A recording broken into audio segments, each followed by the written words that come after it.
Data की प्रकृति समझनी है, इसकी प्रकृति क्या है, इसका प्रारूप क्या है। अगर आप उसकी प्रकृति और प्रारूप को नहीं समझ पा रहे हैं ना, तो आप कभी भी उस डेटा को उससे कुछ भी एनालाइज कर ही नहीं पाएंगे, उससे कुछ भी डिसीजन नहीं ले पाएंगे। आप लोगों का एग्रीकल्चर का फील्ड है और उसमें अगर आप सॉइल टेस्ट करते हैं तो आप 1 मिनट में बहुत लोग एक्सपीरियंस ऐसे होते हैं कि उनको ना केमिकल नहीं डालने पड़ते हैं, वो मिट्टी उठाते हैं और देखते हैं और बता देते हैं। हाँ, मतलब जो उसको लेके बता देते हैं कि ये यहाँ पे फसल अच्छी होगी या नहीं होगी। एग्रीकल्चर डोमेन के बहुत से लोग बीज को हाथ में लेके बस ऐसे ऐसे हिलाता है किसान और वो बता देता है कि भाई इससे जो है सीड जो है मोटा आएगा या हल्का आएगा, ये कितना इसमें से पैदाइश हो सकती है, राइट। तो क्वांटिटी भी बताता है। एक अच्छा किसान ना फिर ये बोलता है कि तुम एक काम करो, थोड़ा ना हैरो में जब वो चलता है ना जिसमें सीड बोते हैं, वो नीचे को होता है ना, ऐसा कुछ होता है ड्रिलिंग, उसका मुंह बड़ा कर देते हैं ताकि ज्यादा सीड निकले, ज्यादा सीड आए। तो जब वो मोटे सीड के लिए वो सीड ऐसा नहीं कि वो किसी में भी तुम लगा दो, मुंह रख आदमी ऐसे करेगा, अरे उसने ऐसे किया था, लेकिन उसने सीड देखा था और उसके बेस पे उसने लगाया। डेटा भी यही है, तुम्हारा जो डेटा है, जो इंफॉर्मेशन है, जो नंबर्स है, वो भी यही कहते हैं। जब तक आप डीप इसके अंदर नहीं जाओगे ना डेटा के अंदर, तब तक आप पता ही नहीं लगा पाओगे कि ये डेटा करेगा क्या। उसके लिए इस डेटा की टाइप पता होनी चाहिए, इस डेटा के बारे में पता होना चाहिए कि डेटा किस तरह का है, ये स्क्यूड डेटा है, ये पॉजिटिव है, ये नेगेटिव है, इसकी सेंटर टेंडेंसी क्या बन रही है, ये ऑर्डिनल टाइप के डेटा से कलेक्ट किया हुआ है हमने, या हमारा नॉमिनल है तो हमें मीन निकालना चाहिए या मीडियन निकालना चाहिए। ये चीजें एज ए बिजनेस एनालिस्ट आपको पता होनी चाहिए। और अगर आप बिजनेस एनालिस्ट भी नहीं है तो किसी भी सब्जेक्ट के लिए अगर आप डिसीजन मेकिंग करते हैं, किसी भी डोमेन में जाते हैं, तो वहां डिसीजन मेकिंग के लिए you must know the numbers. Your number should be effective enough, you should understand that ये नंबर कहां लेके जाएगा, ये क्या दिखा रहा है। इसीलिए मैंने बोला था कि डेटा का रिलायबिलिटी और वैलिडिटी बहुत इंपॉर्टेंट होता है। बट रिलायबिलिटी और वैलिडिटी से पहले डेटा रिलायबल है या वैलिडेटेड है या नहीं है, ये वैलिड भी है डेटा नहीं, ये जा चुका है, ये तो एक्सपायर हो गया, इससे कोई पॉइंट नहीं बनता है, तो वो तो बाद में आता है। सबसे पहले आता है कि डेटा किस तरह से आपने कलेक्ट किया, ये नॉमिनल डेटा था या ऑर्डिनल था। अगर ऑर्डिनल डेटा होता है तो हम क्या निकालते हैं, मीडियन, राइट। तो ये आप लोगों को एकदम से आपके दिमाग में आ जाना चाहिए, क्वेश्चन को देखते ही, डेटा को देखते ही ये समझ में आ जाना चाहिए कि ये ऑर्डिनल टाइप ऑफ डेटा है, तो मीडियन लगेगा जी। अब आप जाओ उसकी रिलायबिलिटी और वैलिडिटी पे, आप ये देखो फिर उसके बाद रिलायबिलिटी वैलिडिटी है डेटा की, लेकिन क्या ये डेटा जो है स्क्यूड है या ये सिमेट्रिकल डेटा है, एसिमेट्रिकल डेटा है, अगर ये पॉजिटिव है, नेगेटिव है, कौन सा स्क्यूड है। इस डेटा का मतलब अगर मान लीजिए ये कर्व में बहुत शार्प कर्व आगे और डेटा लंबा जा रहा है, तो इसका मतलब सिंपल सी बात है, we will not be looking for that, क्योंकि इसका मतलब है शार्प कर्व का मतलब आ गया कि कोई एक दो वैल्यू बहुत ज्यादा है और बाकी ज्यादातर वैल्यू जो डाउन है। तो अगर मैं, क्योंकि किसी भी डेटा को एनालाइज करने के लिए उसको आपको पहले सिमेट्रिकल फॉर्म में लाना पड़ता है, जितना एसिमेट्रिकल डेटा है उसको रिमूव करना पड़ता है, राइट। क्योंकि ज्यादातर इस तरह का डेटा आएगा तो उसका मोड जाएगा, मोड निकलेगा, और मोड कभी भी इफेक्टिव रिजल्ट नहीं देता, सेंटर टेंडेंसी नहीं देता है। इसीलिए अगर मान लीजिए आपने ज्यादा नंबर्स निकाल दिए और थोड़ा ही डेटा रह गया, तो फिर उससे इंपैक्ट क्या आया उसका। अगर आपने मान लीजिए उसको मीन भी निकाल दिया या मीडियन निकाल दिया, आपने टेस्ट लगा दिया, लेकिन उसका इंपैक्ट क्या रहा, वो 2-4 लोगों के ऊपर ही था, क्योंकि आपका डेटा बहुत लिमिटेड था जिससे वो स्टीप आया, ज्यादा नहीं आई। तो फिर जो इसका इंपैक्ट है, अगर डेटा का कोई इंपैक्ट जो है वो नहीं आ रहा है लार्जर, तो फिर what is the point. Data का आपका इंपैक्ट आना चाहिए, otherwise there is no point. तो डेटा का इंपैक्ट आ रहा है, दैट मींस वो वैलिडेशन है डेटा का, और उस वैलिडेशन के लिए वो डेटा जो है आपका, वो देखना पड़ता है कि कौन से टाइप का डेटा है। क्योंकि जस्ट इमेजिन दैट फैक्ट कि मान लीजिए आपका मैनेजर है और उसने आपको डेटा पकड़ा दिया और बोला कि यार इसको एनालाइज करो डेटा को। अब आपने देखा 10 मिनट उस डेटा को पूरा देखा, बोला सर ये डेटा बेकार है। बोला कैसे? सर ये स्क्यूड है, नेगेटिव स्क्यूड है, इसमें कुछ वैल्यू बहुत ज्यादा एक्सट्रीम है, लार्जर इंपैक्ट नहीं आएगा।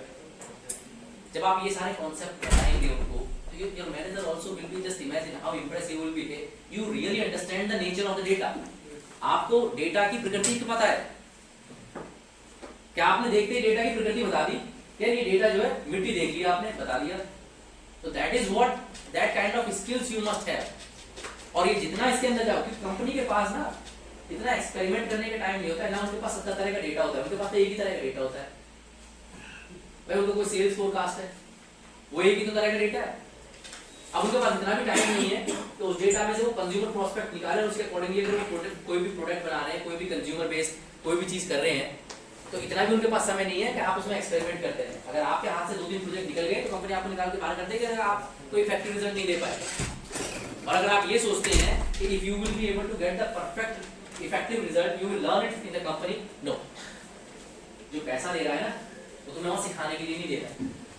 कोई कंपनी टाइम वेस्ट नहीं करती है, कॉस्ट इतनी नहीं लगाती है कि चलो कोई बात नहीं यार, तुम क्यों भाई, तुम्हारे कोई खून का रिलेशन है, हमारे बाप दादा की कंपनी है जो तुम्हें इतना ट्रीट करेंगे, वो उनको कोई फर्क नहीं पड़ता है। आप काम करते हैं ठीक है, नहीं करते हैं तो निकल जाइए। मैनेजर जो है वो भी आपको बस उसी लेवल तक सपोर्ट कर सकता है कि यार तू इसमें नहीं कर पाया, अगले वाले में देख लेना, लेकिन रिजल्ट निकाल देना। नहीं निकाला तो मैं भी आगे फीडबैक में, क्योंकि उसकी भी लंका लगेगी, उसको भी उसके सीनियर बैठे हुए। तो इसीलिए ये मत समझना कि तुम यहाँ क्लास में अगर नहीं सीख पाए तो तुम आगे सीख पाओगे, तुम आगे बिल्कुल नहीं सीख पाओगे। क्योंकि यहाँ पे सिर्फ वो तुम्हें सिर्फ टूल बताते हैं कि उस डेटा को तुम टूल में लगाओगे कैसे। वो तुम्हें ये नहीं बताएंगे कि डेटा की प्रकृति क्या है, ये डेटा टूल में लगने लायक है या नहीं है। अगर तुम्हें यही नहीं पता है कि ये डेटा टूल में लगने लायक है या नहीं है, ये तुमने वो डेटा टूल में लगा भी दिया और उसका कोई रिजल्ट ही नहीं है, उसका कोई मतलब ही नहीं है डेटा का, तो व्हाट इज द पॉइंट। तो आपको ये पता होना चाहिए कि डेटा का कोई मीनिंगफुल डेटा है या नहीं है। बाद में आप ये नहीं कह सकते हो कि सर आपने डेटा ऐसा कर दिया था, हम क्या करते हैं इसमें, शाम को छुट्टा मारता है, दोस्त बोले क्या साले ने डेटा क्या दे दिया, बताओ इसमें हमारी क्या गलती है। अरे गलती तुम्हारी ये है कि तुम उसी मूवमेंट पे you must tell that this type sir this data is not authenticated, it's not validated. फिर पूछे कैसे, बोलो सर इसमें ये प्रॉब्लम है, आप लोगों को मैं एनालाइज कर दूंगा, मुझे प्रॉब्लम नहीं है, बट इसकी रिलायबिलिटी ऐसी आएगी। When you can tell the result before by seeing the data itself, the manager will be more impressed. He will be giving you more assignment. बोलो ये बंदा काम का है, ये तो मेरी भी नौकरी बचाए। अब वो फिर अपने ऊपर मैनेजर से बात कर लेगा, सर उस डेटा का ही निकलवाना है या आपको ये करना है। और तुम्हारा दूसरा दोस्त बोलेगा चलो ये तो चाटता है, इसके तो मैनेजर जो है तारीफ करता है। क्यों? कॉर्पोरेट में ऐसा ही होता है, और कॉर्पोरेट में there is no once friends. सिर्फ तुम्हारे काम की, तुम्हारे स्किल्स की, तुम्हारे नॉलेज को ही अप्रिशिएट किया जाता है। तुम्हारे पास वो है, everyone is your friend. Your manager would be your friend, your company would be your friend, they will be giving U a good salary, they will be giving U a good booster. बहुत gross है लेकिन बहुत सच है, क्योंकि 6 साल जब corporate में थे तो ऑलमोस्ट उसमें 3 साल में तो हम यही काम कर रहे थे, और ऐसा ही होता है। कॉर्पोरेट हमेशा और उन्हीं को बूस्टर मिलता है। अब ये आप लोग जितनी जल्दी समझ जाएंगे, जितनी जल्दी इसको अडॉप्ट कर लेंगे, उतना ही आप लोगों के लिए बेनिफिट है। नहीं करेंगे आपकी मर्जी, क्लास में नहीं आएंगे, ऑफकोर्स मैं ऐसी फीडबैक डाल दूंगा, मैं फिर बोल दूंगा भक्ति को, तो भक्ति भाई मैं नहीं आ रहा पढ़ाने के लिए यहाँ पे, अगर क्लास में स्टूडेंट नहीं रहेंगे। ऐसे कितने थे आज मॉर्निंग में? कितने थे?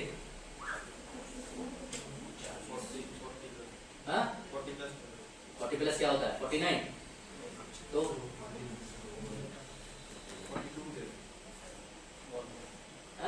मॉर्निंग में सर 42 थे।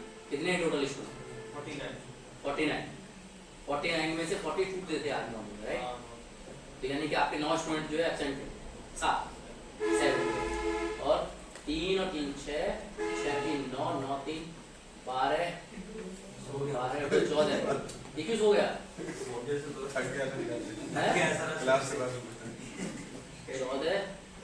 16 17 18 19 20 22 23 24 25 27 28 29 30 31 अभी तो 31 ही है।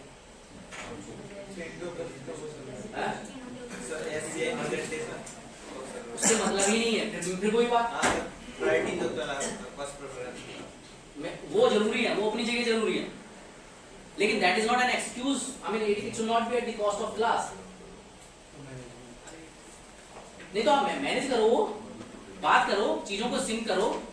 सीआर है, क्लब कल्चरल है, सब है, जो भी तुम्हारे सेल के जो लोग हैं, you have different cells, you have coordinator for the different cells, organise in that way, not at the cost of the class. और फिर एक सबसे अच्छी आदत तुम लोगों में ये है कि अगर कोई एब्सेंट है तो वो अपने किसी क्लासमेट से ये नहीं पूछ लेगा कि यार आज मैं एसआईपी में था, क्लास में क्या क्या पढ़ाया, कुछ बता दोगे? कोई नहीं पूछेगा, काम खत्म सारा, ठीक है आज एसआईपी में थे, नहीं लगी या लग गई, बात खत्म। लेकिन ये नहीं पूछोगे कि आज जो फैकल्टी आई थी वहां पे जब मैं एसआईपी में था, स्ट्रेटेजिक मैनेजमेंट वाली फैकल्टी क्या पढ़ा गई, बिजनेस एनालिटिक्स वाली फैकल्टी क्या पढ़ा गई, क्या कुछ बताया था उन्होंने करने के लिए ना। इतने सीरियस हो जाओ तो जरा हिंदुस्तान नहीं बदल जाएगा, बदलना थोड़ी है, हम ऐसे ही रखना है, हमें ऐसे ही स्ट्रगल करना है। तो इसीलिए ना प्रॉब्लम यहाँ पे ये है, आप लोग समझना तो चाहते नहीं है। तुम्हारी क्लास में से सिर्फ मुश्किल से 2-4 स्टूडेंट को छोड़कर किसी ने नहीं पढ़ा कि भाई ऑर्डिनल टाइप डेटा क्या है और नॉमिनल टाइप डेटा क्या है। और जबकि मैं बोल के गया था गूगल पे चेक कर लेना, इंस्टाग्राम पे घंटे भर रील तो देख लोगे, पर ये नहीं है कि आधे घंटे इस चीज को देख लो। इतनी मेहनत लगती है ना, वहां पे तो नाचते हुए अच्छे लग रहे हैं, वो लौंडा जाट का है ना, नाच रहा है देख रहा है, सही है, जाट का एटीट्यूड है, लिखा हुआ आ रहा है टाइटल, अनपढ़ जाट पढ़े लिखे बराबर, पढ़ा लिखा जाट खुदा बराबर है यार, एटीट्यूड है। ऐसे ही एक हमारे मिलने वाले हैं दिल्ली वालों, दिल्ली पुलिस वाले में। अब दिल्ली पुलिस में जो है ज्यादातर जो गुजर और जाट के लोग ज्यादा होते हैं, टीम तो और अच्छी रहती है। तो गाड़ी के पीछे लिखा हुआ था जिद्दी गुजर, पुलिस वाले ने उतार लिया। अब पुलिस वाले ने उतार के तो ये लिखा रखा है हरियाणा वाला पुलिस था, अब वो भी जाटी गुजर होगा। तो दूसरा वाला ये ऐसे ना मानने जी, ये जिद्दी गुजर है, अब लगाए उसमें 2-3 घंटे।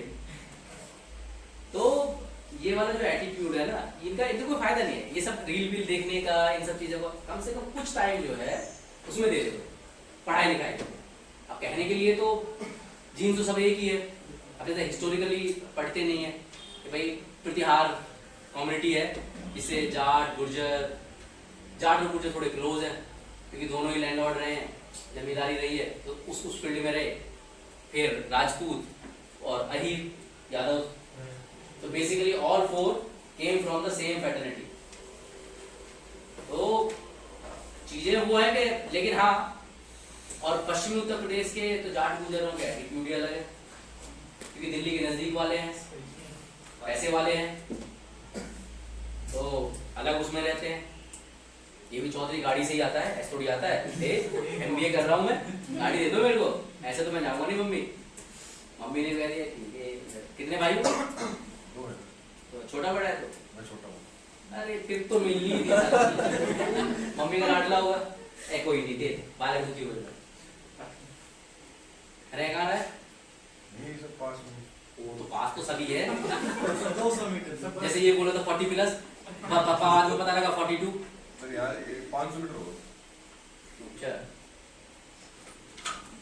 फ्लैट लेके रहता है नहीं सर ऑस्ट्रेलिया, फ्लैट ही बना रखा।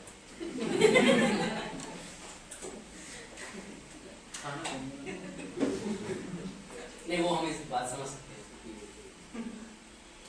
वीकेंड में कहाँ, ये तो अच्छा है, ऐसे वाला संडे में भी बोलते हैं, हैं? भाग जाता है संडे को क्लास में नहीं रहेगा, इसका मतलब मंडे है सर हमारा वीकेंड।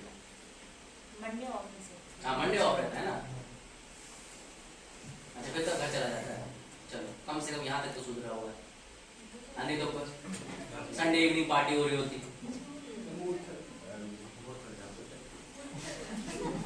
मूर्त तो चाहिए,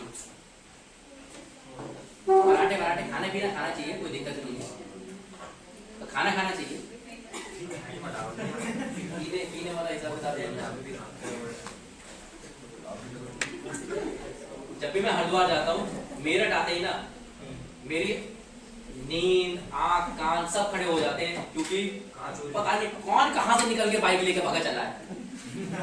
और यहाँ उसका और मेरा ईगो क्लैश हुआ और वो आपका जीता, तो बड़ी दिक्कत होती है कि भैया साला हम भी इसीलिए चुप है कि जितना जल्दी निकल जाए वो स्ट्रेस जो है उसमें मैं बड़ा पेशेंस रख के नहीं करता हूँ।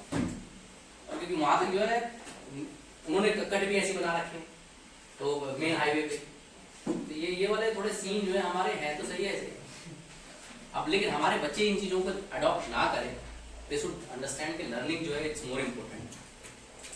वो चीज़ें हमारी इनहेरिटेड है और जिसकी भी है, जिन बच्चों की भी है, जिनकी भी फैमिली में, जिनकी भी बैकग्राउंड में, उसको हमेशा संभाल के रखिए। दैट इज गुड थिंग, होना भी चाहिए। अपने घर पे अपनी वाली लैंग्वेज में बात कीजिए, दैट इज गुड। लेकिन when you have to come out from that, you need to refine yourself. You have to be according to that environment. It is very much necessary. तो ये चीजें ना थोड़ी समझने वाली हैं जो, और ये आपको हमेशा सक्सेस में ही लेके जाएंगे।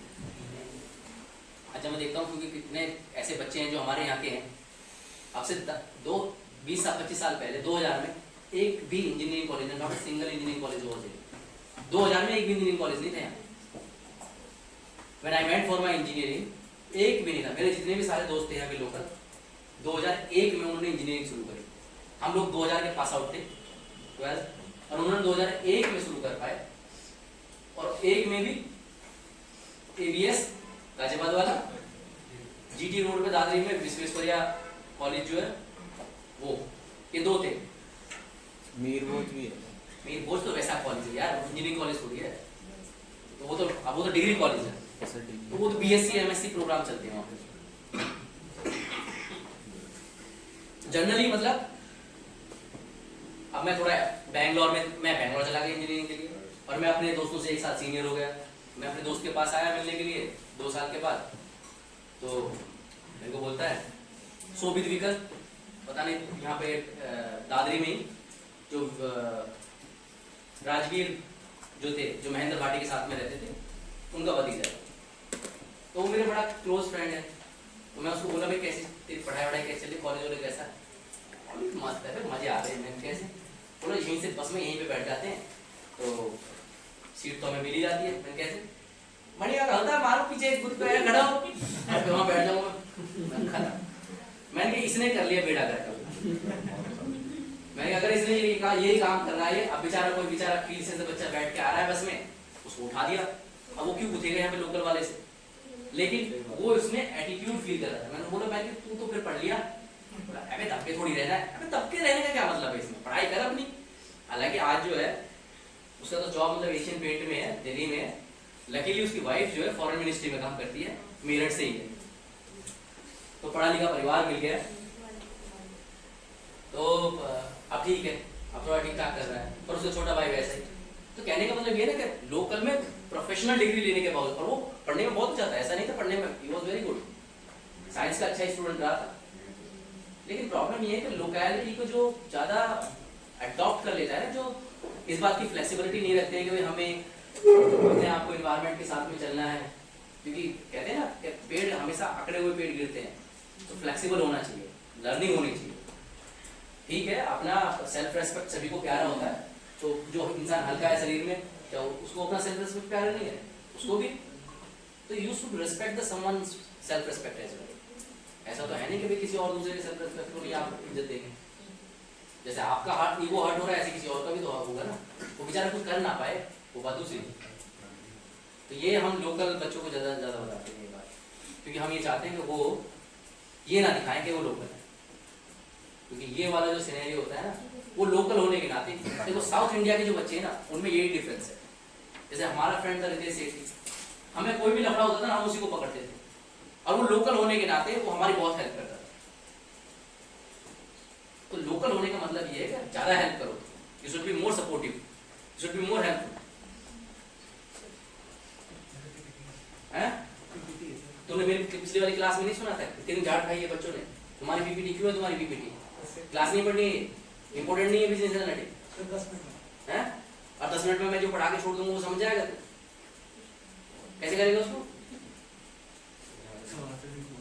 हैं वहां से वो फोन क्यों कर रहे हैं? उनको नहीं पता कि तुम्हारी क्लास चल रही है? ऐसी वहां पिछली क्लास में आ गए तो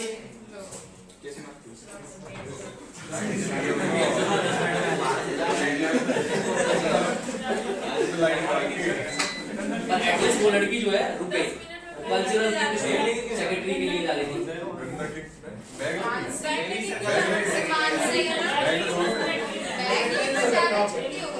नहीं चोर है ये सारे सारे।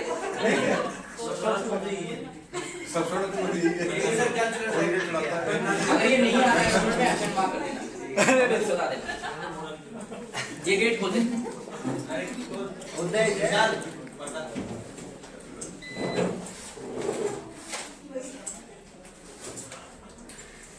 और इसी बात के लिए हमसे झाड़ खाए थे वो कि कोई आया था सर भेज दीजिए 10 मिनट के लिए। क्यों भेजने भाई 10 मिनट के लिए? हाँ पता नहीं कोई तो गया था। हाँ उससे नहीं कोई वाइट सी कपड़ों में था। अब तक आपने डेटा का जो पढ़ा है वो पढ़ा है मेजर ऑफ सेंट्रल टेंडेंसी। इसमें मीन मीडियन मोड है, ठीक है। हमने आपको बताया कि डेटा को कलेक्ट किस तरह से करना है, क्या टाइप होनी चाहिए, nominal, ordinal, interval, ratio, right. अब हमेशा जब भी आप कोई ऐसा डेटा बनाते हैं जो सिमेट्रिकल डेटा है, ठीक है,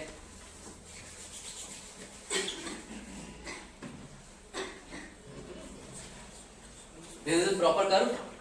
So what is the relationship between the mean median mode in the symmetrical data? Generally mean median mode will be the same place.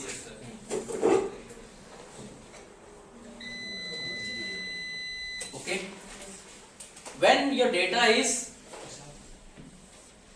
positive skewed, then your mean is greater than median. And when your data is negative skewed, here your mean is less than median. यानी कि अगर हम median निकालेंगे, यहां पे कहीं median आ रहा होगा, तो ये मान के चलो कि अगर ये मीडियन है तो मीन यहां पे आएगा। Mean is always be greater than the median, क्योंकि जितना ऊंचा कर्व होगा उतनी ही वैल्यू हाई होगी, राइट। तो जो वैल्यू यहां पे होगी high,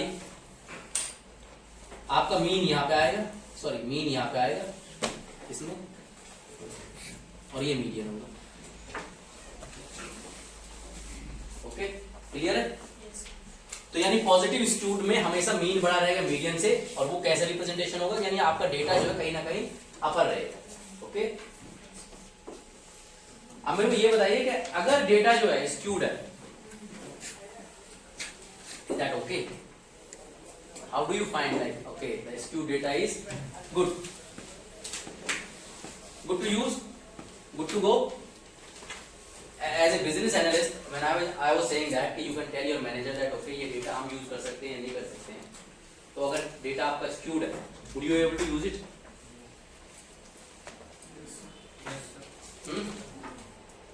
Skewed data can be usable, okay? How effective it would be?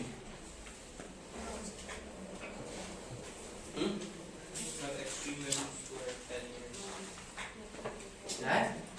Extreme values to have. हाँ, तो एक्सट्रीम वैल्यूज को हटाना है।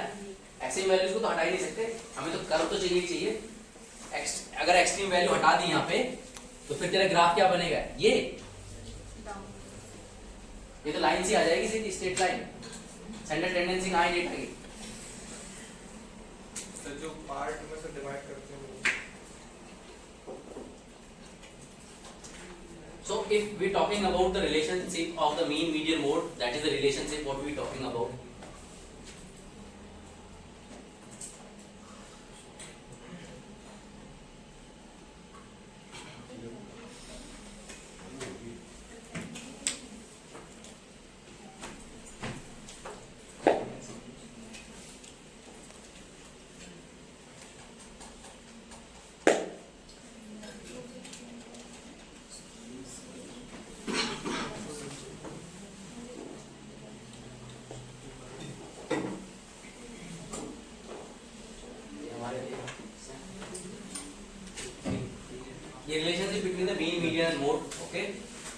So you have seen that mode is nowhere, okay?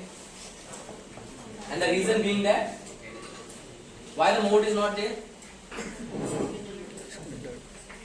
Because mode is not logical, right?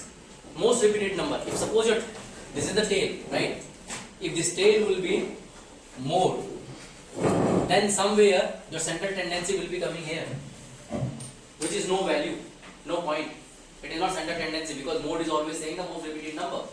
So if it is on a tail and it's going like here, so more repeated numbers coming here, because here numbers are different, right?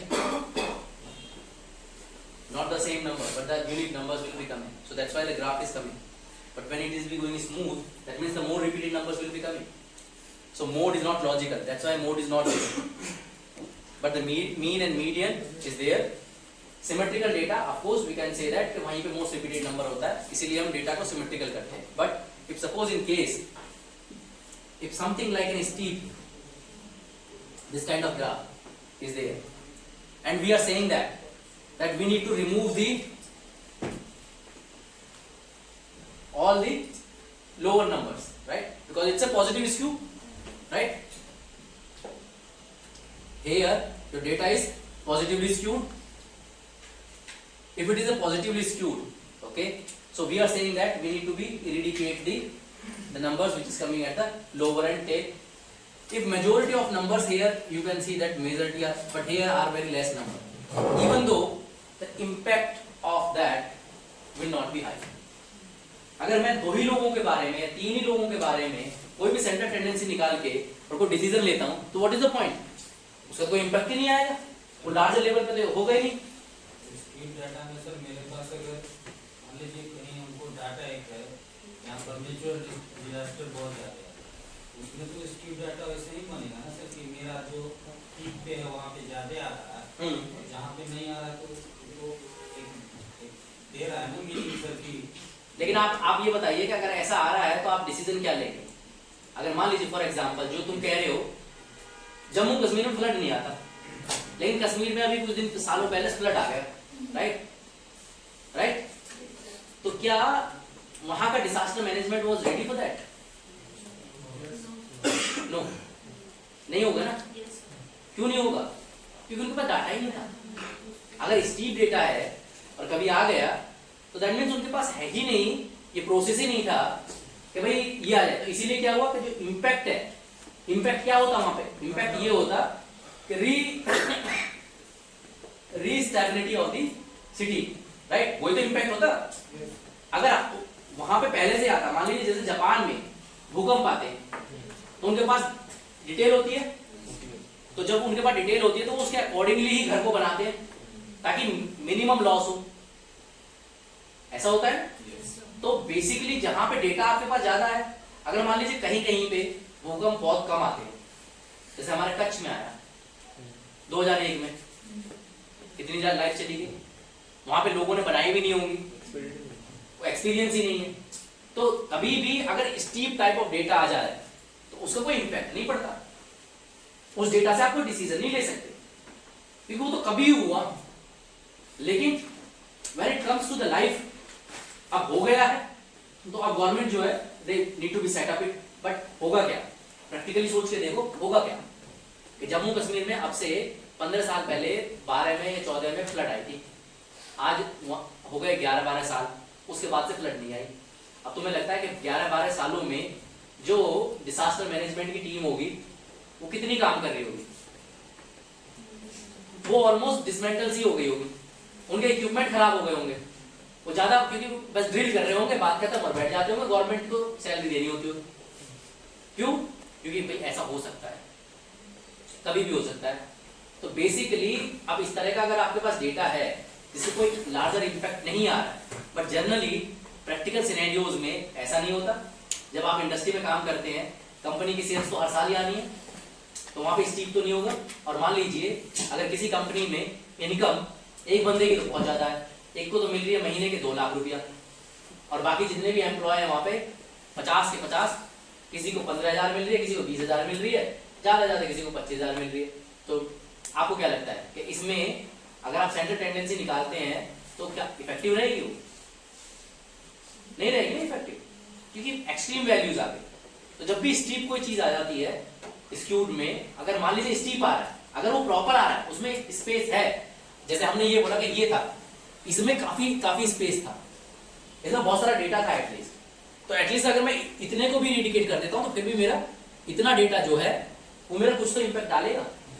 अगर मैं इसको, इस वाले form को अगर मैं ऐसे गौतम बुद्ध में 4 में ब्लॉक कर देता हूं तो 4 ब्लॉक में कुछ यहाँ पे भी आ रहा होगा। मान लीजिए इस ब्लॉक में जो यहाँ पे है वो हमारा रिमूव हो गया बस खाली, लेकिन कम से कम ये भी पूरा कवर हो गया, ये भी और ये भी बहुत हद तक कवर हो गया।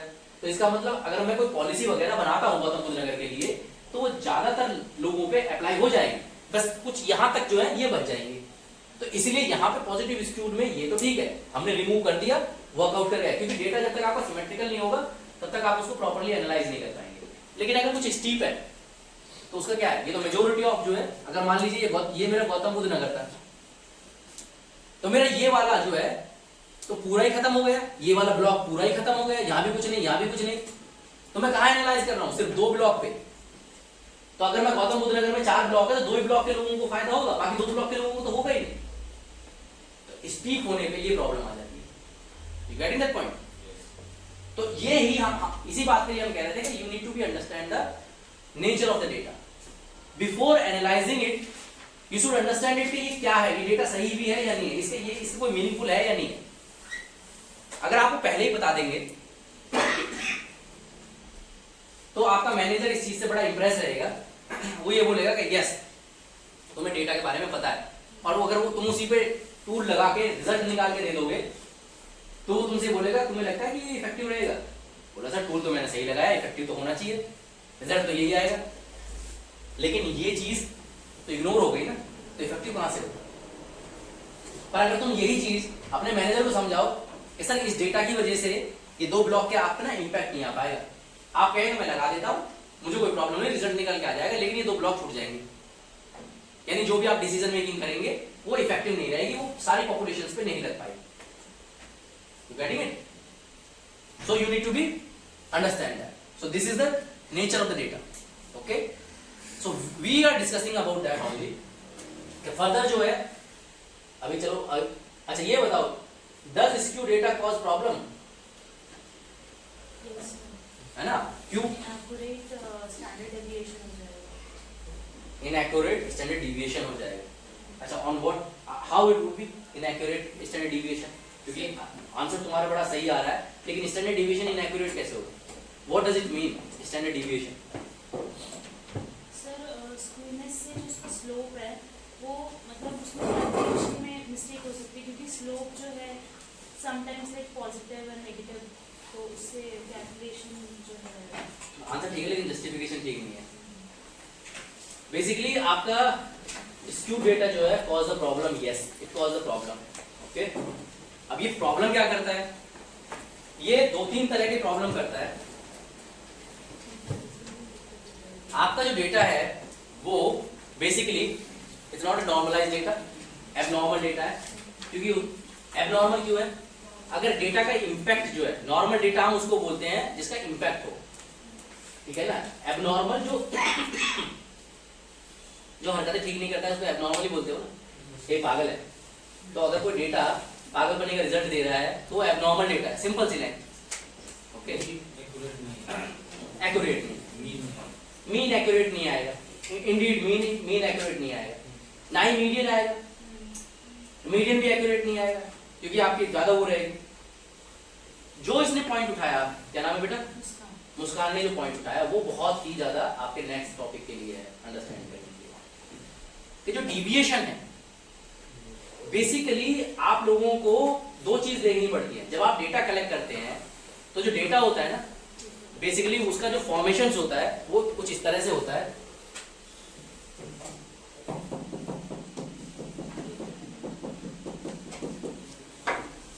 अब ये आपका डिस्पर्स डेटा है, ठीक है।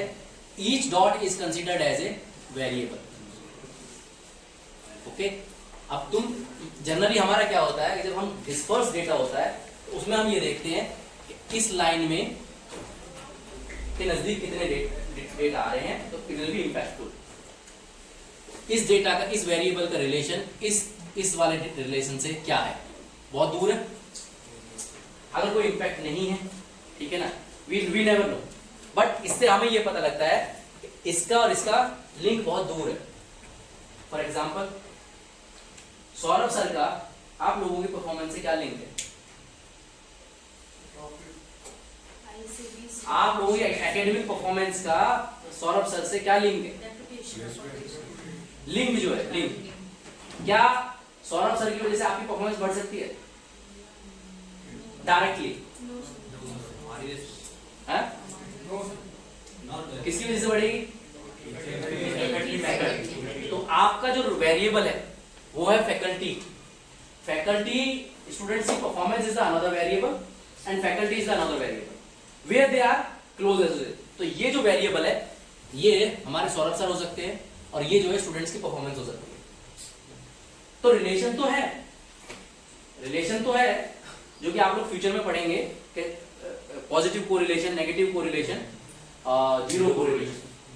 हाँ, बेसिकली स्टैटिस्टिक्स में जो बहुत सारी किताबें हैं उनमें डायरेक्ट, इनवर्स, इनडायरेक्ट कोरिलेशन वो अननेसेसरी के हैं। रिलेशंस जो है, कोरिलेशन जो है वो तीन ही तरह के, पॉजिटिव, नेगेटिव और जीरो।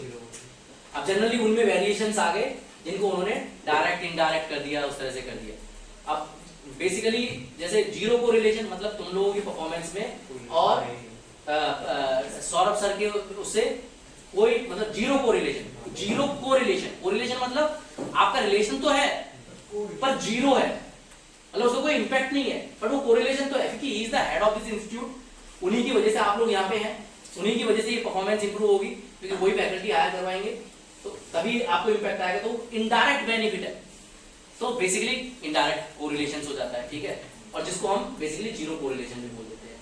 अब तुम्हारा पॉजिटिव में जब एक वेरिएबल, फैकल्टी अच्छी है तुम्हारी परफॉर्मेंस उठ जाएगी, फैकल्टी खराब है तुम्हारी परफॉर्मेंस डाउन है, तो this is called as a positive correlation. Negative मतलब फैकल्टी अच्छी है तुम्हारी परफॉर्मेंस डाउन हो रही है, दिस इज नेगेटिव कोरिलेशन, मतलब एक वेरिएबल बढ़ रहा है और दूसरा वेरिएबल घट रहा है, ठीक है। स्टूडेंट्स जो है वो बहुत अच्छे हैं, फैकल्टी खराब है, मतलब सिंपल सी बात है, ये नेगेटिव कोरिलेशन का एग्जांपल हो गया, ठीक है। तो उनकी परफॉर्मेंस जो है वो बढ़ रही है लेकिन not because of the faculty, clear.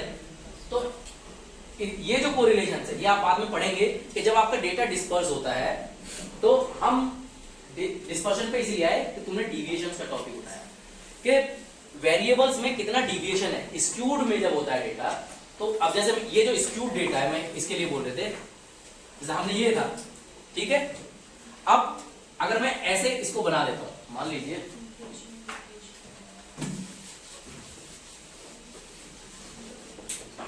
ये आपका ग्राफ है और ये पॉजिटिव स्क्यूड डेटा है, राइट। अब इसमें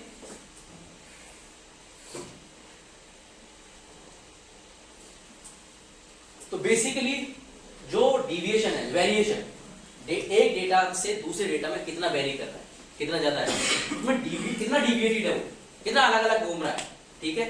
अभी ये बेसिकली आपका बेसिक जो इंपैक्ट आएगा वो इस डेटा का आना चाहिए जो मेजोरिटी में आएगा। तो बेसिकली हमें जो हम स्टैंडर्ड डिविएशंस करते हैं वो इसी जो डिविएशंस है, तो स्क्यूड डेटा जो है it cause a problem because इसमें जो डिविएशंस है वो बहुत हाई है। आपने अब तक पढ़ा होगा कि आप वेरिएंस निकालते हैं, ओके, उसकी जो रिजल्ट आता है उसमें क्या मतलब होता है, वेरिएशन निकालते हैं, स्टैंडर्ड डिविएशन निकालते हैं, निकाला भी होंगे, उसका मतलब क्या है, उसका मतलब ये है जितनी ज्यादा बड़ी वैल्यू मतलब उतना ही ज्यादा वेरिएशन। तो यानी कि अगर वेरिएबल में ज्यादा वेरिएशन है तो उसका इंपैक्ट जो है वो सही नहीं है, समझ में आया। इसीलिए वेरिएशंस अगर आप निकालते हैं तो उससे ये पता लग जाता है कि जो डेटा तुमने कलेक्ट किया है वो एक दूसरे से बहुत दूर दूर है, तो उसका इंपैक्ट नहीं है। तो यानी ज्यादा बड़ी वैल्यू का मतलब ये। तो आप लोगों ने अब तक वेरिएंस निकालने तो सीखे होंगे, लेकिन वेरिएंस का जो आउटकम होगा उसका मतलब यही होता है कि अगर जितना कम होगा, जितना मिनिमम होगा, उतना ही वो इफेक्टिव होगा। यानी कि डेटा की जो क्लास है उतनी इफेक्ट, यानी जो कलेक्शन है उतना ही इफेक्टिव होगा। यानी जो इम्पैक्ट है डेटा से, जो डेटा आपने कलेक्ट किया है उसका इम्पैक्ट उतना ही स्ट्रांग होगा। क्लियर है? कोई केस में सर कोई स्कीम डाटा जो इंपॉर्टेंट रिलेवेंस को दे सकता है, क्यों नहीं दे सकता है। अब अगर हम डिजास्टर मैनेजमेंट की बात करें तो जम्मू कश्मीर में ऐसा हुआ था है कहीं किसी दूसरे स्टेट में वो एप्लीकेबल हो जाए, तो उसकी रिलेवेंस वहां पे हो जाती है, तो उस रिपोर्ट का वहां पे फर्क पड़ जाता है। इंपॉर्टेंस हर चीज की है स्टैटिस्टिक्स में, डेटा में ऐसा नहीं कोई भी डेटा, लेकिन आपका ऑब्जेक्टिव क्या है उस डेटा से related, that is more important. आपका कोई रिलेवेंसी जो है ऐसी है कि भाई आपको जैसे एक फ्यूचर कॉज के लिए बना के रखना है, कोई इस तरह का है, तो ऑफ कोर्स इस तरह का कोई सिंगल टाइम डेटा होगा। जैसे कि आप लोगों को कंसेप्ट आता है स्टैटिस्टिक्स में, एडवांस स्टैटिस्टिक्स में टाइम सीरीज का, ठीक है ना, जिसमें आपके साइक्लिक है, सीजनल है, रैंडम है, ये 3-4 तरह की आपकी वो है टाइम सीरीज है। तो भाई साइक्लिक होगी, पूरा एक साइकिल लगता है, सीजनल होगी, विंटर में कैसा है, समर में कैसा है। तो बेसिकली डेटा भी जो है जब आप कलेक्ट करते हैं तो किसी का इम्पैक्ट जो है आपका सीजनल हो सकता है, किसी का आपका साइक्लिक हो सकता है, तो और किसी का आपका मतलब फ्यूचर एक होता है इर्रेगुलर। चौथा जो है वो तुम्हारा जो डेटा है वो इर्रेगुलर टाइम सीरीज के लिए, कि वो उसकी कोई रेगुलरिटी नहीं है कि every time it is coming, irregular है। तो वहां पे अगर स्पीड भी डेटा तो वो भी वर्क करेगा, नहीं तो फिर इर्रेगुलर टाइम सीरीज पढ़ा देगी क्यों, तो वो उस पर्पस के लिए। तो basically data sampling collection is biased representation of the large population and perform the uniformly, that is why the answer is yes. Skews cause a problem for that, normally होता है, outliners are unmanaged which cause affect the centre tendency, ठीक है।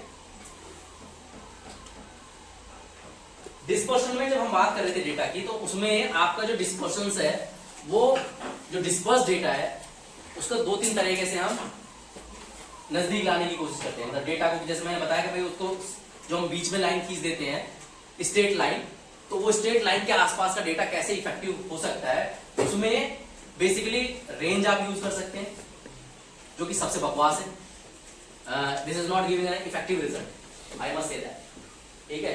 बहुत बड़ा data है और जिसके लिए आपको कभी ऐसा लगे कि भाई ठीक है ज्यादा इंपैक्टफुल नहीं, क्योंकि वैसे भी रेंज लॉजिकल नहीं होता ज्यादा।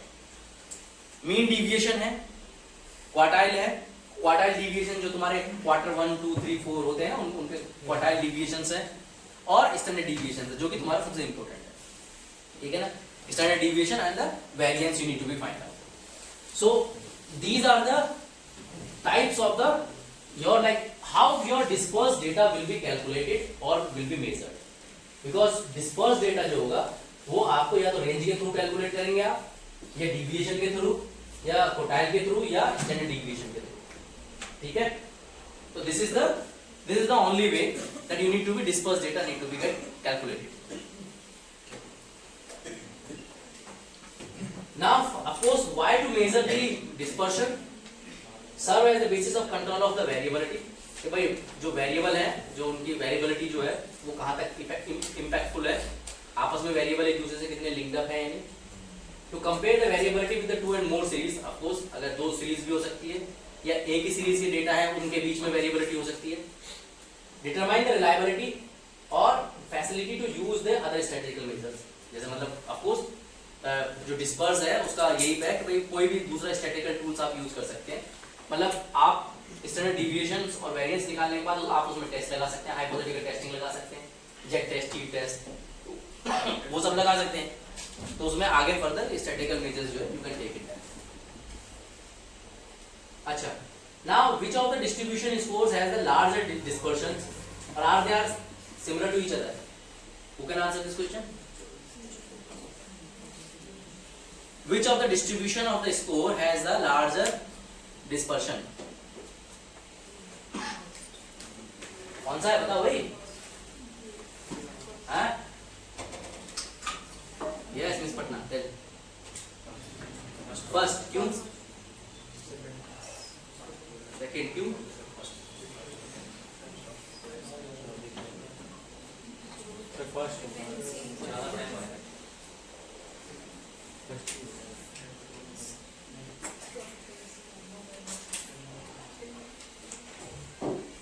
हाँ? बताओ मनीष, बताओ।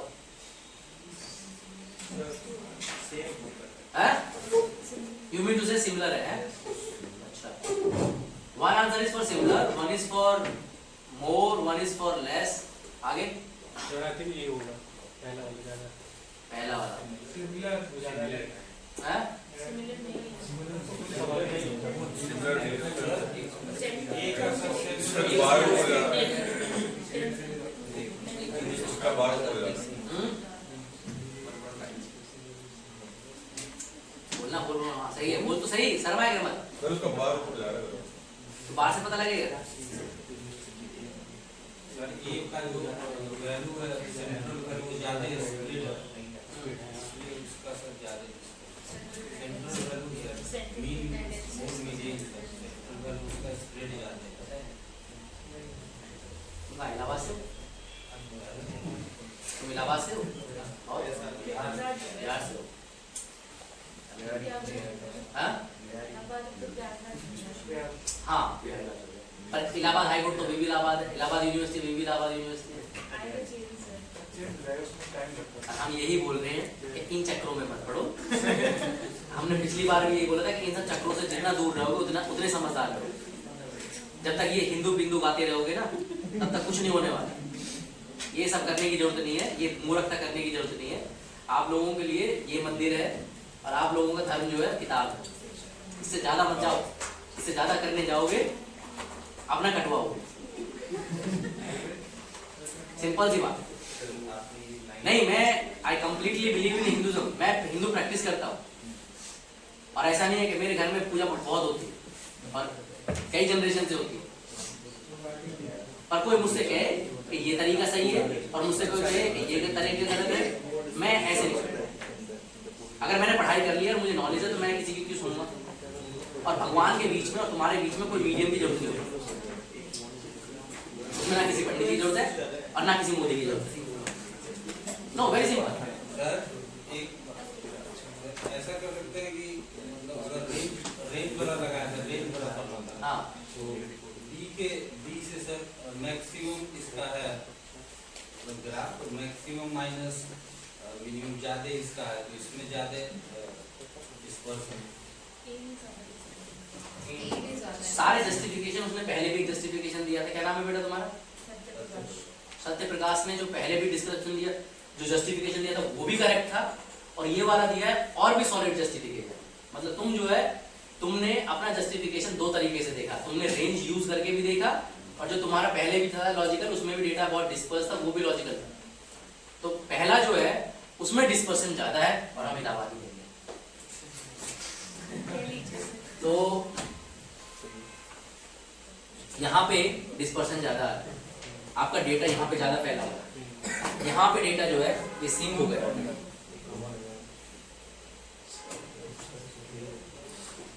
यहाँ पे डेटा यहाँ तक हो गया ना, ये डिस्पर्स हो गया। यानी कि अगर मैं अब ऐसे कैलकुलेट करूंगा या इसको लाइन पर ले जाऊंगा तो यहाँ पे जो है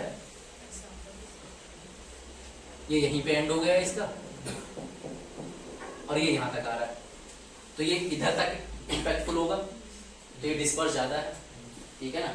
लेकिन अब मुझे यही देखना है कि मेरी जो डेटा की जो है सेंट्रल टेंडेंसी है वो दूसरी बात है। लेकिन यहाँ पे सिर्फ हम ये चेक कर रहे हैं कि डिस्पर्स डेटा कौन सा है, ठीक है ना।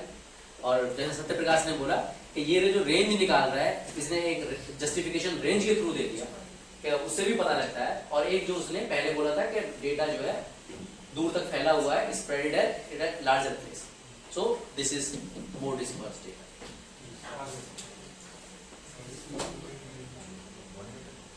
अब कोफिशिएंट अगर किसी रेंज जो है, रेंज आपको पता ही है कि रेंज बड़े सिंपल सी है। जैसे अभी बता रहा था कि भाई हाईएस्ट माइनस लोवेस्ट, ठीक है।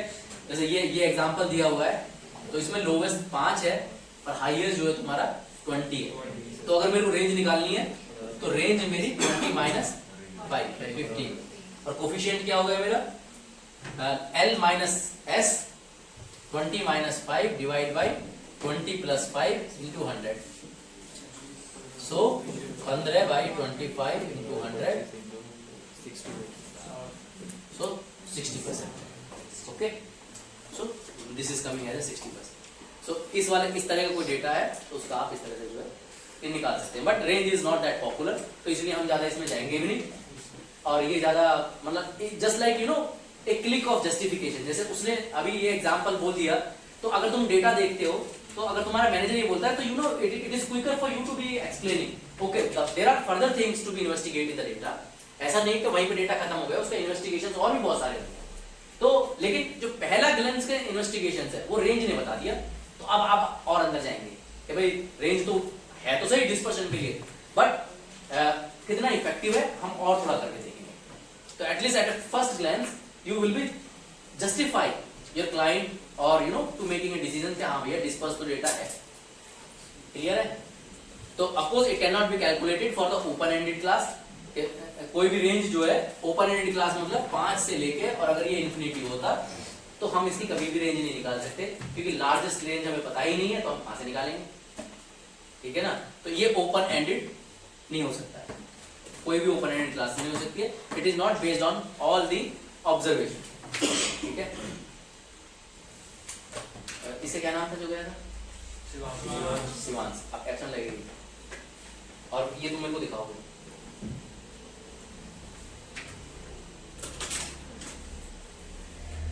When to use, अब ये जो चीज है ना ये बड़ी इंपॉर्टेंट है। अब देखो फिर यहाँ पे फिर वही चीज आ गई, रेंज कब यूज करनी है? जब ऑर्डिनल डेटा होगा। और ऑर्डिनल डेटा कैसे निकालते हैं? मीडियन। ठीक है ना? तो बेसिकली यहाँ पे मीडियन जो है सेंट्रल टेंडेंसी होगी, और रेंज जो है is used when you have a ordinal type of data. अगर तुम्हें पहले से पता है कि डेटा ऑर्डिनल डेटा किस तरह का होता है, तो now you will B okay with that. Clear? वहां पे तो खाली वो रिप्रेजेंटेशन था, वहां पे आपको ये पता था वो ऑर्डिनल डेटा से कलेक्ट किया है या आपका नॉमिनल डेटा कलेक्ट किया है। लेकिन यहाँ पे क्या है कि यहाँ पे आपको पता है कि ऑर्डिनल डेटा ही हम, तो this is further investigation okay about the data. Data जो है वो वाली गंध है कि नाली साफ करने के लिए कीचड़ में उतरना पड़ता है। तो जितना डेटा के अंदर उतरोगे उतना ही रिफाइंड डेटा लेके आओगे, और उतना ही तुम्हारी डिसीजन मेकिंग स्ट्रांग होगी, और उतना ही वो इंपैक्टफुल होगा। और जितना वो इंपैक्टफुल होगा उतना ही तुम्हारी सक्सेस तुम्हारे पास आएगी। यानी कोई भी तुम्हारा डिसीजन मेकिंग अच्छा होगा तो of course you will be get promoted. कोई भी चीज को एनालाइज करोगे तो you will be more authenticated. लेकिन होगा वो तभी, तो इसलिए डेटा के अंदर घुसो। जितना ज्यादा अंदर जाओगे तो उसका पहला जो स्टेप है, मतलब हमें ये देखना है कि भाई हमारा डेटा जो है वो डिस्पर्स है या नहीं है, स्क्यूड है या नहीं है, अगर सेंट्रल टेंडेंसी कहाँ आ रही है, किस टाइप का डेटा हमने कलेक्ट किया हुआ है, ऑर्डिनल है, नॉमिनल है, कौन सी हमारी सेंट्रल टेंडेंसी लगेगी, वेरिएशन कितना आ रहा है। तो जब ये चीजें तो पता करोगे तो then you will be having an effective result. उसके बाद फिर तुम उसमें हाइपोथेटिकल टेस्ट लगाओगे। अब तुम्हारा हाइपोथेटिकल टेस्ट लगाना जो जस्टिफाइड हो जाएगा, otherwise it will not be justified till that. क्या हो गया? अच्छा, the projector is overrated. Make sure nothing is blocking the air. Clean the replacement. यार ने कह दिया ना कुछ नहीं हो रहा, ठीक है? और तुम्हें क्यों टेंशन ले रहे हो? बड़े सौरभ सर के बड़े ही तेजी बन रहे हो, हैं? वो अपना देख लेंगे, वो ओनली हेडेक है।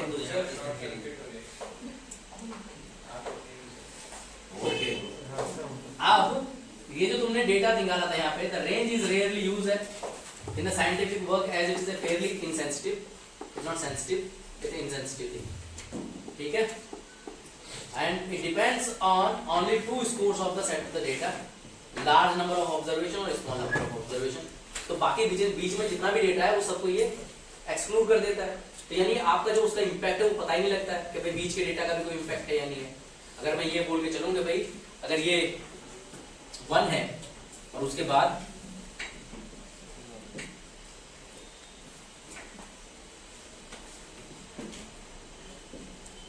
तो रेंज क्या निकल के आएगी? 99। लेकिन 99 को सेंट्रल टेंडेंसी कहाँ बनी? ये तो बिल्कुल भी अजीब बीच का डेटा है सारा, ये सब बर्बाद हो गए, क्योंकि आपके जो नंबर थे मिनिमम वो इतने थे। तो इसीलिए ये इनसेंसिटिव जो है इसमें ये सेंसिटिव नहीं। तो जब ज्यादा सेंसिटिव नहीं है तो फिर, क्योंकि डिसीजन जो है आपका सेंसिटिव होता है ना? कोई भी चीज का डिसीजन लेते हैं तो वो सेंसिटिव होता है। एमबीए में एडमिशन लेने जा रहे हो, सेंसिटिव डिसीजन है, 7 लाख 6 लाख रुपए इन्वेस्टमेंट करना है, you have to be sensitive है ना? ओके, माँ बाप का इतना पैसा जाएगा, राइट? शादी करने जा रहे हो, सेकंड बंदा जो है सही होना चाहिए, गलत होना चाहिए, बड़ा सेंसिटिव डिसीजन। तो डिसीजन मेकिंग जब भी होती है हमेशा सेंसिटिव होती है, रिमेंबर है? तो डेटा भी आपको कोई भी रिजल्ट देता है तो वो सेंसिटिव रिजल्ट देता है, तो it will be work, otherwise no. So start thinking differently, okay? क्योंकि जैसे हमारे मेल में ना बड़ा पुराना कोट है और हम बहुत पहले से पढ़ते आ रहे हैं उस चीज़ को कि डॉक्टर शिव खेरा ने बोला था ये कि winners do the different thing. I mean winners don't do the different thing, they do things different. तो ये बड़ा जरूरी है कि जो विनर्स है ना वो डिफरेंट थिंग नहीं करते, वो दे थिंक्स डिफरेंटली। किसी भी काम को ना बड़ा डिफरेंटली करेंगे, उसी को भीड़ कर रही होगी एक तरीके से, लेकिन वो उसको थोड़ा डिफरेंट से करेंगे। जैसे कि वॉरेन बफेट, अब वॉरेन बफेट की थ्योरी थी ये कि जब उन्होंने बोला था कि जब शेयर मार्केट गिर रही है तब उनमें इन्वेस्टमेंट कर दो, और जितना ज्यादा कर दो उतना ज्यादा कर दो। नहीं मतलब हम एक बात कह रहे थे, वॉरेन बफेट तो कभी भी हाँ बिल्कुल कर सकते हो और गिरेगी, बिल्कुल गिरेगी, लेकिन गोल्ड बढ़ेगा। अगर तुम सोना खरीद सकते हो तो सोना खरीद लो, सोने का रेट जो 95 तक जाएगा और उसके बाद नीचे जाएगा, और with in next by the July.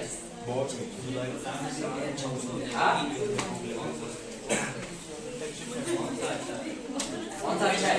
Gold.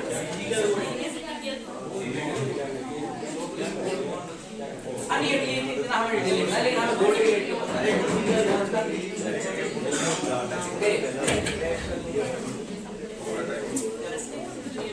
ये फॉर्मूला है, उन्होंने दो फॉर्मूले दिए हैं कि when there is a class,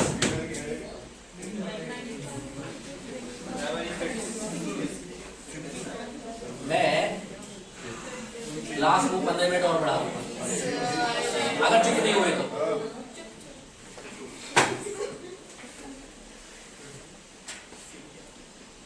अगर कोई बोलता हूँ मेरे को दिख जाए तो मैं क्लास बढ़ जाएगी, चाहे वो एक ही स्टूडेंट बोलता मिल जाए।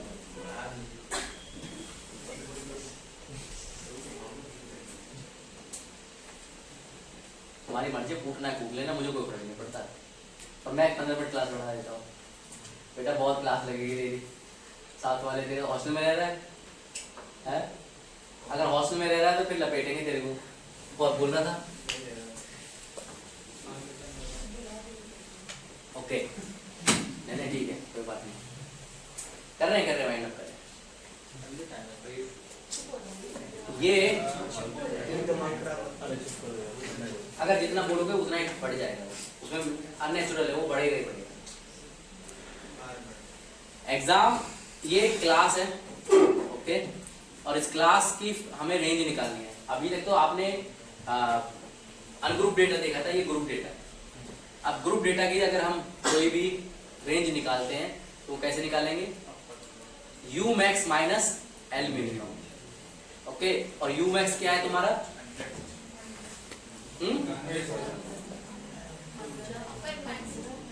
Correct, 100। So 100 minus L minimum 49। so this is the range। Answer तो सब 40 लिखा हुआ है। हाँ, फॉर्मूला नंबर 2। अब रेंज उन्होंने दूसरे तरीके से भी निकाली है, ठीक है। This is the one formula where you will be finding the range of this in a simple way. जैसे हमने बोला कि जब आप मीन मीडियन मोड भी निकालते हैं तो n/2 भी तो करते हैं ना, n+1/2 भी तो करते हैं, ऐसे इसमें। अब mid point max minus mid point minimum. अब मिड पॉइंट क्या है? Mid point of the maximum interval and mid point of the minimum interval. What is the maximum interval?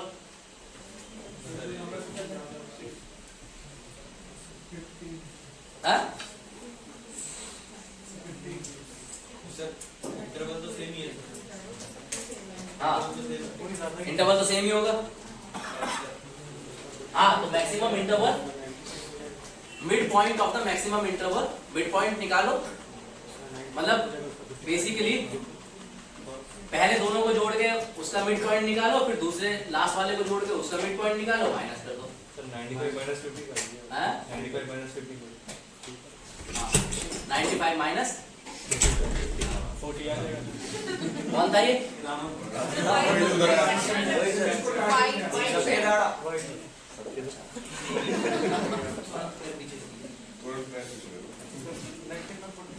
यही तो ऐसा हाँ, इन दोनों का एवरेज निकाल दिया, इन दोनों का एवरेज निकाल दिया माइनस कर दिया। और कर दिया। सर 95 और 95.5 हाँ? 95 या 95.5 इसमें एक तब भी तो वही आएगा, पॉइंट लगा दे तो पॉसिबल था। अब देखो, जब हम कोई लैंड का मेजरमेंट करते हैं तो मैं आपको बताता हूँ, मान लीजिए अगर कोई लैंड इस तरह की है,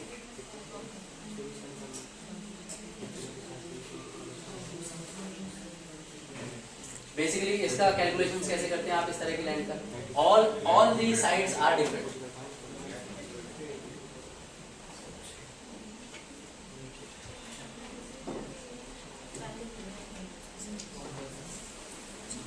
इसका कैसे निकालते हैं, इसका एरिया कैसे निकालते हैं आप? सर रेक्टेंगल का निकालेंगे फिर ट्रायंगल का। रेक्टेंगल का a plus b/2 वो काहे लगाएंगे हाफ इनटू ट्रेपेजियम और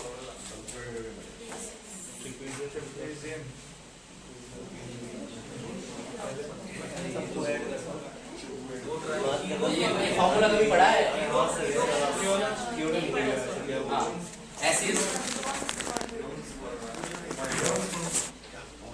you need to be find out the triangle, you need to find out the length of this part, okay, and this is A, B and C, so you need to be find out the area of this and then area of that, and then combine that, divide by 2, you will be having a total area, right?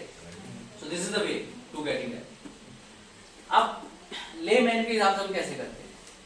Layman क्या करता है? 35 plus 60, okay, divided by 2, 100 plus 120 divided by 2, तो ये कितना हो गया? फिर 4 में डिवाइड बाई 2 कितना होगा? 95 divide by 2 47.5, right, and this is 220 110। अब इन दोनों की मल्टीप्लाई कर दो, 9 से डिवाइड कर दो तो गज के रेट आ जाते हैं, है ना, स्क्वायर यार्ड जिसको बोलते हैं, ओके। चौधरी है ऐसे निकालते हैं ना, कितने का जमीन है, निकल गई। तो ये जो है इस वाली वैल्यूज में और ये जो वैल्यूज है डिफरेंस ऑथेंटिकेट तो ये है 100%, लेकिन ये इसमें थोड़ा बहुत ही डिफरेंस आता है, ठीक है। तो रेंज बेसिकली हमारा ये कॉन्सेप्ट है, जो रेंज हम करते हैं ना, किसी भी चीज की रेंज निकालते हैं, वो बेसिकली एक ये वाला कॉन्सेप्ट है, इसको निकाल देते हैं। अब वैल्यू थोड़ी बहुत आगे पीछे आती है, बट ऑफ कोर्स जैसे हमने बोला था कि जब आपका मीन, मीडियन और मोड होता है, अभी क्लास बहुत खराब है ना, इतनी बंद क्लास है कि इसमें ना वो रहता है, तुम्हारी क्लास की वजह से मेरी खांसी खत्म नहीं होगी, क्योंकि इसमें ना वो डस्ट जो उड़ती रहती है ना, वो कहीं जाती तो है नहीं, ये बड़ी प्रॉब्लमेटिक है। वो वाली क्लास में भी बेटर है, वो बहुत वेंटिलेटेड है। तो बेसिकली कहने का मतलब ये है कि रेंज में कोई नहीं, रेंज जो है वो बेसिकली आपका ये वाला लोकल मेथड है, ठीक है, to finding the something, okay. उतना ज्यादा ऑथेंटिकेटेड नहीं होगा, लेकिन at least some workout will be at. अगर तुम इसका निकालोगे ना एरिया, तो जितना ये आ रहा है ना इसका गज, उतना ही आएगा, उसके आगे पीछे आएगा, ज्यादा नहीं आएगा, विद इन 50 गज के डिफरेंस पे आएगा बस। बहुत होता है ऑफ कोर्स, अगर 1 लाख रुपए की जमीन है तो हो गई सीधे 50 लाख की, तो बहुत पड़ता है। बट कहने का मतलब इसीलिए तो रेंज ज्यादा इफेक्टिव नहीं है भाई। हम तुमने पिछली क्लासों में पढ़ा है कि मीन, मीडियन, मोड निकाला है, मीन की वैल्यू लगाइए, मीडियन के लगाइए, सेम ही डेटा के लिए, राइट। तो वो इम्पैक्ट तो होता ही है ना, एक single dollar also make a, single cent also make a difference, ठीक है, क्लियर है यहाँ तक? ये वाला क्लियर है ना रेंज? अच्छा मैं ये देखूं आगे टॉपिक। अब तुम इसमें कोई सा भी ले सकते हो, जैसे मैंने ये बोला कि भाई जैसे उसने सत्यप्रकाश ने बोला था एकदम क्विकली कुछ देखना है, तो तुम इसमें ये वाला लगा के क्विकली देख सकते हो अगर क्लास वाला है तो, बाकी ये वाला भी लगा सकते हो, ठीक है ना। जैसे ये वाला ये हो गया तुम्हारा, और ये वाला जो ये हो गया, ठीक है। तो ये और ऑथेंटिसिटी हो गए ना इसके, ये 49 आ रहा था, ये 40 आ रहा है, डिफरेंस आ रहा है ना, तो ये रेंज 49 पे पहुंच रही है, ये 40 पे पहुंच रही है, डिपेंड करता है कि क्या है। मतलब तुम ये तो कह सकते हो 40 और 50 के बीच की है। तो एक something like you can give a brief something about the data. लगा उसके एप्शन लगा? हाँ पहले वो एप्शन लगा। 15 मिनट और क्लास